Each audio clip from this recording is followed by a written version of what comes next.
Hi. So this week I'm kind of it's figured I'd try something new. I'm out in my kitchen because no one's here, so I can do a video in my kitchen. And new haircut, awesome shirt, if only. Anyway, this week I'm reviewing the Doctor Who premiere, The Impossible Astronaut, which actually aired last night on BBC One, BBC America, and Space Channel in the UK, United States, and Canada, respectively. So anyway, this episode actually had a lot, everyone was anticipating it because Series 5 was so brilliant, and the Christmas special was brilliant, and Stephen Moffat is a genius. I think that's fair to say. So everyone was like, what's going to be going on here? And we were definitely shocked. And there is spoilers, so don't bitch me out if you're spoiled, because I fucking warned you. So anyway, this time we've got,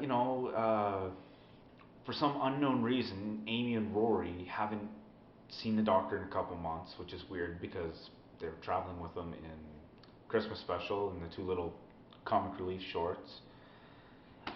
So anyway, they get an invitation and stuff, and they go and see the Doctor. And River shows up, and they see the Doctor die, and shit goes down. That was some shit that went down. Initially, when I saw that, I was like, what the fuck? Because you're like, it's a new thing. It's like, you're not going to have them regenerate, like, first fucking episode, are you? Of course they're not. But, they did a little trick where it's like, oh, this Doctor is 200 years older than the actual Doctor. This is a future version of the Doctor, and lots of doctoring going on. And,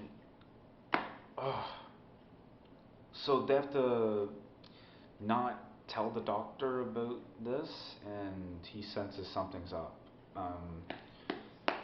Theories, I don't really have, I don't know. Because, you see, they've got the little girl in the spacesuit and shit that Amy shoots at the end. Like, well, one, we don't even know if it's the little girl who was in the spacesuit when the Doctor died, because anyone could put on a fucking spacesuit. Two, what if actually shooting the little girl causes the events of the Doctor getting killed to happen? See, that's the thing with time travel and stuff. And three, I think that little girl, actually I don't think this, my uncle said this, but he thinks the little girl in the spacesuit is Amy's daughter because she just revealed she was pregnant, and then all of a sudden there's a little girl. Make of that what you will. But it's interesting, and I was definitely left wanting more for next week, and there were definitely some great character moments, like with River and Rory talking about the Doctor, and River saying that there's going to be a time when he doesn't recognize me, and I think I'm going to die, and that was a nice callback to Silence in the Library and Force of Dead. Silence in the Library, that's an interesting title now. Now that we've got these new enemies called the Silence, which are really creepy looking bastards, like big alien heads and sausage fingers, and they wear suits. See a lot of people on Tumblr and stuff comparing the Silence to the Gentleman.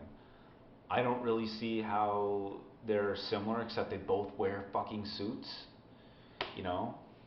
Silence don't steal people's voices. They're not. I mean, I suppose they're both creepy looking bastards, but it's not. Other than that, in the suits, it's like, what the hell?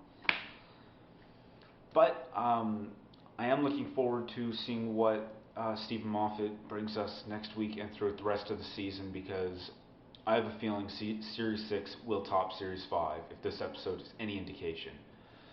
So, for anyone who's seen the episode, and if anyone hasn't seen the episode, I don't know why the fuck you're watching this, but for anyone who's seen the episode, put your theories and comments on my theories down in the doobly-doo, and I gotta stop dropping that fucking pen, and we will see you next week. So, until then, have a good one.